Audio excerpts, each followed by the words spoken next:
नमस्कार दोस्तों, आज मैं कैलेंडर का पार्ट 15 लेकर आया हूँ। इसके पहले वाले वीडियो में हम लोगों ने देखा था कि किस तरीके से आपका मंथ और ईयर और डेट तीनों ही डिफरेंट होता है। तो दिया हुआ जो डेट पे डे था उसके रेस्पेक्ट में कोई डिफरेंट मंथ, ईयर और डेट पे किस तरीके से निकाला जाता है किसी भी दिन को, ये लास्ट वाले वीडियो में देखा था। अगर आपने नहीं देखा है तो लास्ट वाला वीडियो देख लेना आप। उसमें भी मैंने काफ़ी डिफरेंट टाइप्स के क्वेश्चन कराए थे और वहाँ मैंने इस चीज़ को बताया था कि किस तरीके से हम निकालते हैं जब डिफरेंट मंथ हो, ईयर हो और डेट हो। अब आज वाले वीडियो में क्या है, आज का जो वीडियो है वो भी बहुत ख़ास है और मैं इस टाइप एक तरीके से देखा जाए तो ये कॉन्सेप्ट भी है और क्वेश्चन भी है। मतलब अगर इस क्वेश्चन को मैं एक्सप्लेन करूँगा तो काफ़ी अच्छा कॉन्सेप्ट है इस क्वेश्चन में छिपा हुआ, उसको मैं आज बताऊँगा। तो स्टार्ट करते हैं। मैंने यहाँ पे जो क्वेश्चन लिया है वो है which of the following can not be the last day of a century year. इनमें से कौन सा दिन किसी शताब्दी वर्ष का अंतिम दिन नहीं हो सकता है। तो कैसे निकालेंगे हम इसको, नीचे 4 ऑप्शन भी दिया गया है, बट ये तो मुझे पता होना चाहिए ना कि किसी भी शताब्दी वर्ष का आखिरी दिन क्या क्या हो सकता है। जब वो पता होगा तभी इस क्वेश्चन को निकाल सकते हैं। तो जब कैलेंडर को मैंने स्टार्ट किया था तो जब मैं इसके कॉन्सेप्ट को बता रहा था, इसके कोर कॉन्सेप्ट को मैं बता रहा था, तो उस वक्त मैंने आपको बताया था कि कैलेंडर में मैंने वहाँ पे निकाला था। अगर आपको याद है या आपने वीडियो नहीं देखा है तो मैं बार बार कहता हूँ कि पुरानी वीडियो को ज़रूर देखो जो मैंने बनाया है। मैंने ये बताया था कि 100 ईयर्स की अगर हम बात करते हैं तो 100 ईयर्स में 5 ऑड डेज होता है, ठीक है, ये मैंने बताया था। अगर 200 की बात करते हैं, 200 ईयर्स की, तो वहाँ पे मैंने बताया था आपको कि 3 ऑड डेज होता है, ठीक है। उसी तरीके से अगर 300 ईयर्स की बात करते हैं तो वहाँ मैंने बताया था कि यहाँ पे 1 ऑड डे होता है, करेक्ट, 1 ऑड डेज होता है। उसी तरीके से अगर 400 ईयर्स की बात करते हैं तो वहाँ पे 0 ऑड डेज होता है, ठीक है, 0 ऑड डेज होता है। तो हम इसी आधार पे बनाएंगे कि सेंचुरी का, किसी भी सेंचुरी ईयर का, शताब्दी वर्ष का आखिरी दिन क्या होता है। देखो 100 ईयर्स की बात करते हैं तो 5 ऑड डेज एकदम फाइनली निकाला जाता है। तो किसी भी शताब्दी वर्ष में अगर देखें जो 100 ईयर्स की अगर बात करें तो उसमें 5 ऑड डेज का मतलब होता है, अगर मैं डे की बात करूं तो 5वां दिन, तो इसका मतलब फ्राइडे हो गया, ठीक है, फ्राइडे। अगर 200 ईयर्स की मैं बात करूं तो 200 ईयर में 3 ऑड डेज है, इसका मतलब पहला दिन मंडे, दूसरा दिन ट्यूसडे, तीसरा दिन वेडनेसडे, तो इसका मतलब वेडनेसडे हो गया, ठीक है। मैं आपको बहुत ही सिंपल तरीके से बता रहा हूँ।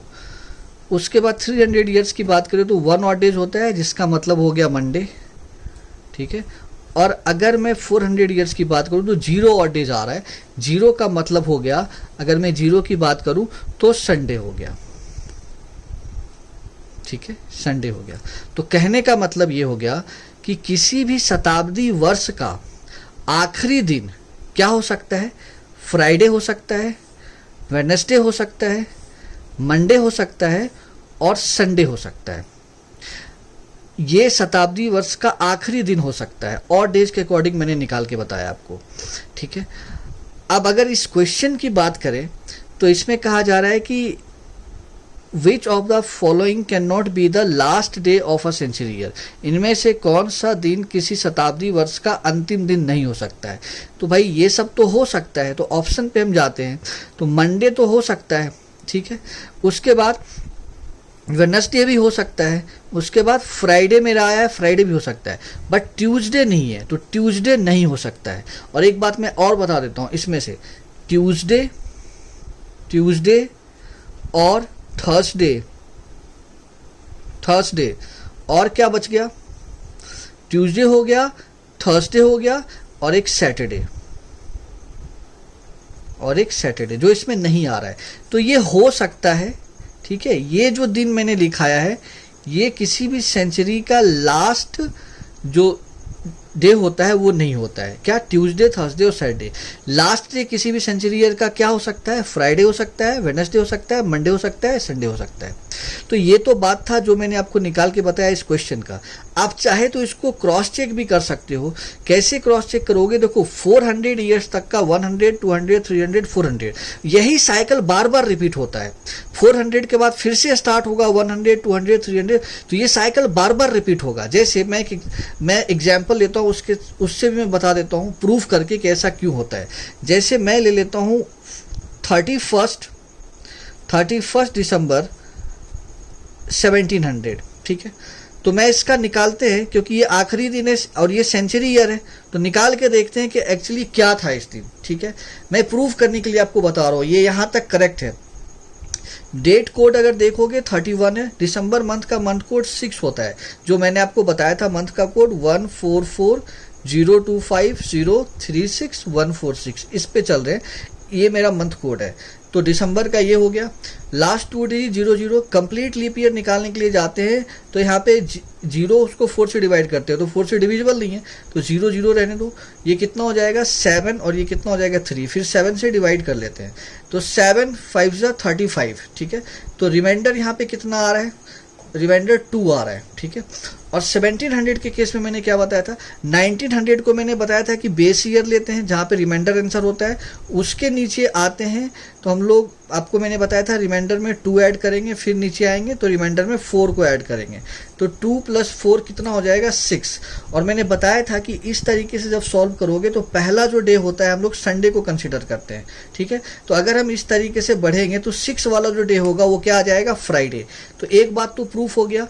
देखो 400 बार बार रिपीट होता है, तो 400 का जो मल्टीपल है वो 1600 आता है, 1600 आता है। 1600 के बाद क्या होगा? 1700 होगा। 1700 को हम कैसे लिख सकते हैं? 1600 + 100, करेक्ट, 100। तो ये तो 400 का मल्टीपल है, फिर आया ना 100, तो क्या आ रहा है? फ्राइडे आ रहा है। मतलब 31 दिसंबर 1700 को क्या आ रहा है? फ्राइडे आ रहा है। इसी तरीके से आप 1800 को निकालोगे तो 1600 + 200 आएगा, वहाँ क्या आ जाएगा? वेडनेसडे आएगा।